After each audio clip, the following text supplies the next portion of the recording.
Hey guys, welcome back to my new video. तो guys, आज के इस वीडियो में मैं आपको कुछ ऐसी चीज़ें बताने वाला हूँ जो चीज़ आप बहुत ज़्यादा रिलेट करोगे। पता है, अभी के एज में, आई मीन टू से कॉलेज लाइफ में, जो कि मैं अभी कॉलेज लाइफ में हूँ, ये 4th ईयर में हूँ। जैसा कि मैं आपको पिछले वीडियोज़ में बता चुका हूँ, कॉलेज लाइफ में ये बहुत ही अंडर एस्टिमेट करने वाली चीज़ है कि कॉलेज रोज़ रोज़ जाना क्या ज़रूरी है, और डिग्री ही तो लेना है। 18 to 25 के एज ग्रुप में जो भी हैं, वो लोग इस चीज़ को बहुत ही अच्छा से रिलेट कर पाएंगे कि ये होता क्या है असल में। मैट्रिक आपने दे चुका है अब तक, लेकिन अगर आपको पूछा जाए कि मैट्रिक में जो भी सब्जेक्ट आपने रखा था या तो आपने पढ़ा था, क्या आपको उसका पूरी तरह से ज्ञान है, पूरी तरह से जानकारी है आपके पास? तो हमें लगता है ऐसा कि ऐसा कौन पूछेगा, मैट्रिक तो हमने दे दिया, अब कोई पूछने वाला है नहीं।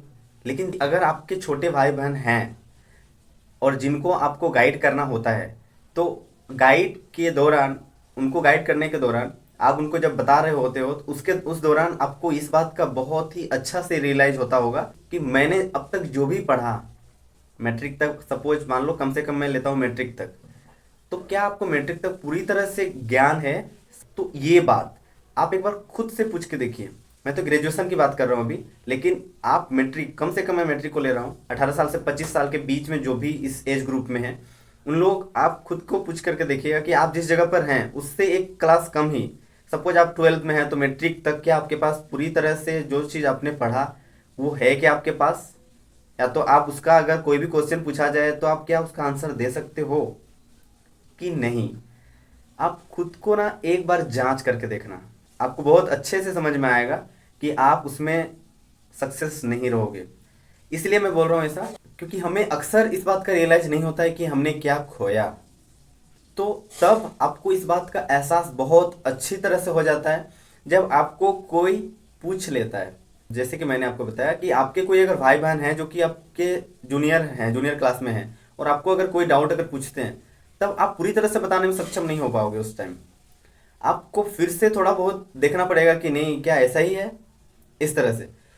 क्योंकि अभी भी मैंने देखा इस बारे में सोच करके, तो मैं, मुझे लग रहा था कि नहीं, मैं ही एक ऐसा हूँ जो ये गलती किया हूँ।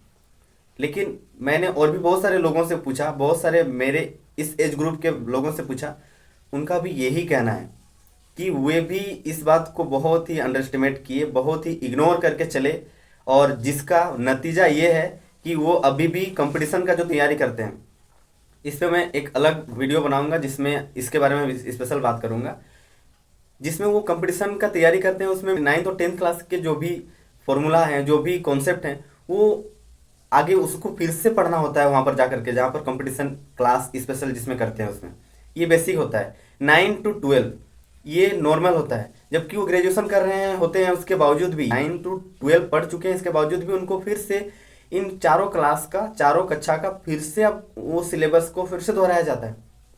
वो खुद दोहराना चाहते हैं, वो खुद इस चीज़ को क्लेम करते हैं कि वो पूरी तरह से इसके बारे में जागरूक नहीं है, पूरी तरह से उनको इसके बारे में नॉलेज नहीं है, और बहुत ही प्यार से वो पैसा दे करके इस एक कंपटीशन क्लास ज्वाइन करते हैं, ये सोच करके कि मुझे फिर से इसमें क्लैरिटी लाना है और थोड़ा सा मुझे डिटेल में इसको पढ़ना है, ये सोच करके।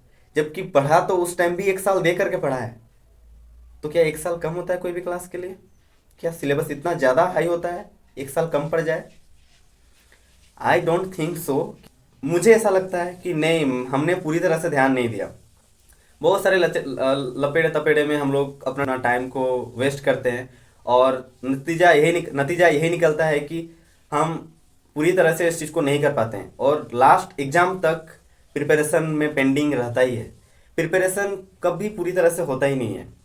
तो ये चीज़ बहुत सारे लोग क्लेम करते हैं, और मैं भी इस चीज़ को रियलाइज़ कर रहा हूँ अभी। और इस एज में अगर आप कोई भी, आप जो भी लोग देख रहे हैं, इस एज ग्रुप वाले लोग, आप अपना कमेंट करके बताना ये सच है कि नहीं, और आप कितना इस चीज़ को रिलेट करते हो और कितना सच मानते हो या तो नहीं मानते हो। आप एक बार जरूर झांक करके देखना अपने अंदर, आपको इस बात का बहुत अच्छे से रियलाइज हो जाएगा, एहसास हो जाएगा कि आपने इस चीज़ को अंडरस्टिमेट किया, आपने इस चीज़ को बहुत हल्के में लिया, बहुत हल्के में, जिसका नतीजा आपको अभी भुगतना पड़ रहा है। मुझे भी इस चीज़ का रियलाइज हो रहा है, और सबको आई थिंक कुछ ना कुछ चीज़ का रियलाइज होता है, जो कि उसको लगता है कि नहीं शायद मैं और अच्छा कर सकता था, कभी लगता है कि नहीं शायद और ज़्यादा मार्क्स आ सकते थे कभी कोई एग्ज़ाम में, मैंने ध्यान नहीं दिया। इसका मकसद यही है कि बस मतलब रियलिटी को एक्सेप्ट करना। खुद एक बार बैठ करके जरूर इस विषय में सोचना कि क्या आप जो भी चीज़ पढ़ा आपने, वो चीज़ क्या आपको पूरी तरह से कॉन्सेप्ट क्लियर है उसका, कोई भी सब्जेक्ट हो। अगर हाँ तो आप, अगर कंफर्टेबल हो तो आप कमेंट में बता सकते हो, और नहीं हो तो आप ज़रूर खुद से एक बार इसको ट्राई करना। और आई होप आपको मैं जो चीज़ शेयर करना चाहता था, मैं जो चीज़ आपको रियलाइज़ कराना चाहता था, वो चीज़ आपने आपने समझा और आपने किया। और उम्मीद करता हूँ आपको इसका बेनिफिट्स आगे होने वाला है। तो मिलते हैं अगले वीडियो में, तब तक के लिए bye, thank you so much, take care.